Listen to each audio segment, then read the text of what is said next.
Welcome back. Every single season, there are several players who don't play to the level that we expect them to. So I compiled here 4 players who this year have not been playing to the level I expect them to. The first player is Visca Kvaratskhelia. I'm very sure PSG will just end up winning League One as they do every single year, and I think they have the squad to do so. But I do also think their campaign this season has not been great.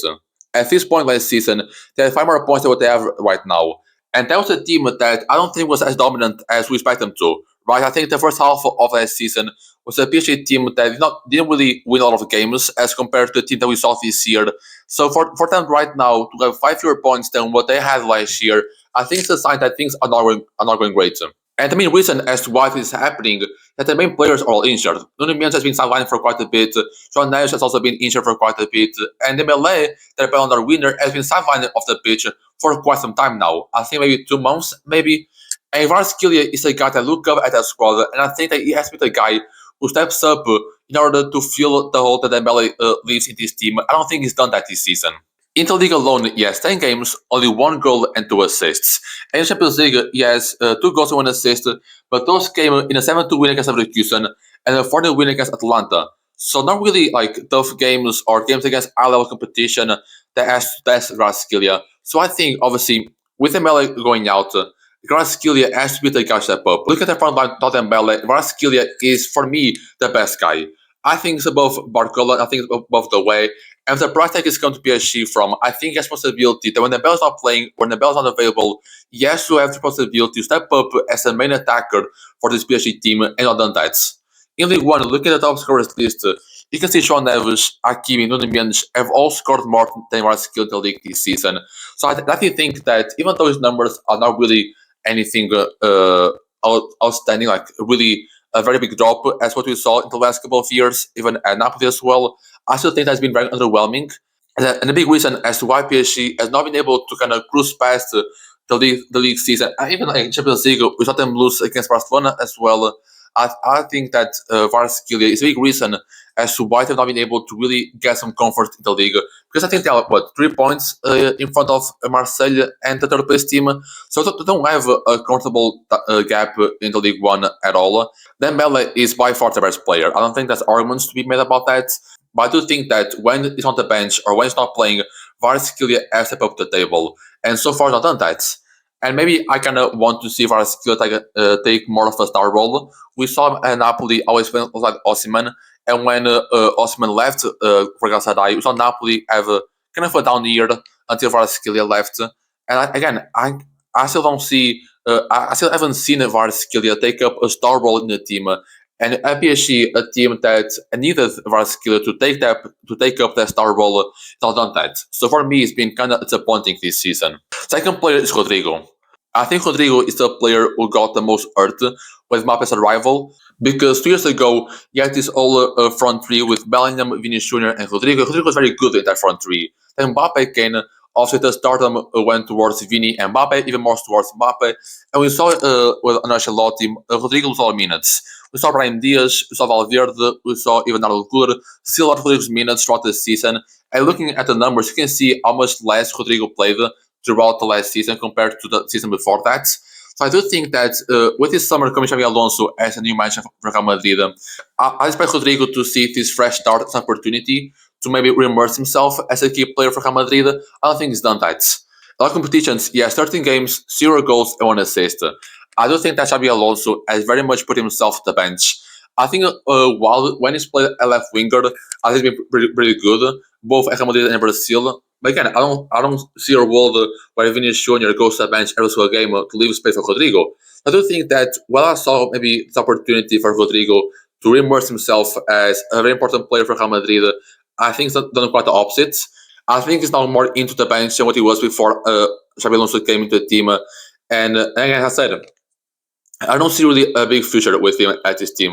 We saw a lot of speculations surrounding him this summer. Obviously, Arsenal, Tottenham, and more teams going after them.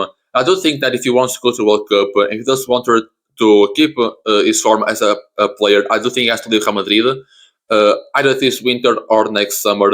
But I do think that he didn't really fulfill the opportunity as Xabi Alonso, right? A new manager, a very different manager to what Ancelotti was in the last couple of years.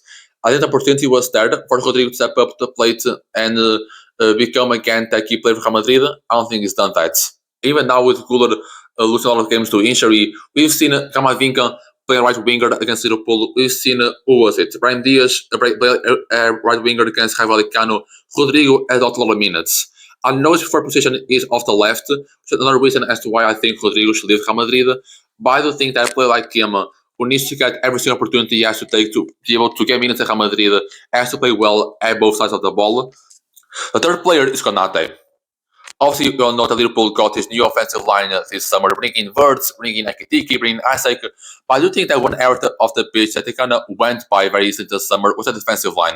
Losing Kwanzaa, I think, was very crucial, and a lot more important than a lot of people kind of put it to, because Kwanzaa was their main backup at the back. Obviously, when I Konate have been a partnership there for years running, but off the bench, Kwanzaa was their best option. Now, he left. They brought in Leone, who I think is an amazing defender with a lot of potential. But as we see against Southampton, he got injured and to be able to play the entirety of the season. So not that you have Shoei Gomez as their only and their main backup. So they had to have Van Dijk and Konate step up this season. I do think that Van Dijk has also not stepped up to the plate. I do think that's also more because of his age.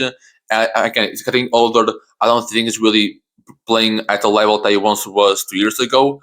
I do think Konate's drop-off form is more down to him as a football player. I think like the game against Man City this past weekend has been the best example of that. We saw Konate miss a lot, marking Haaland. The first goal, I think Konate has lost a very easy duel to win against Haaland. The third goal, the Doku's goal, we saw Doku just dribble past Konate with a lot of ease. Again, I don't think, especially like on the ball, saw City mark Van Dijk when he had the ball. When Konate had the ball, because Konate was trusted by Man City to lose the ball. Liverpool did not see Konate as a great player with the ball, and they wanted to have the ball for them to have more opportunities as recovering it. So I think that last game was a very big example of how bad the Konate has been this season. Also, looking at the discourse around him in the September, October, a lot of people started putting doubt on him as such a back because it started this season very, very bad.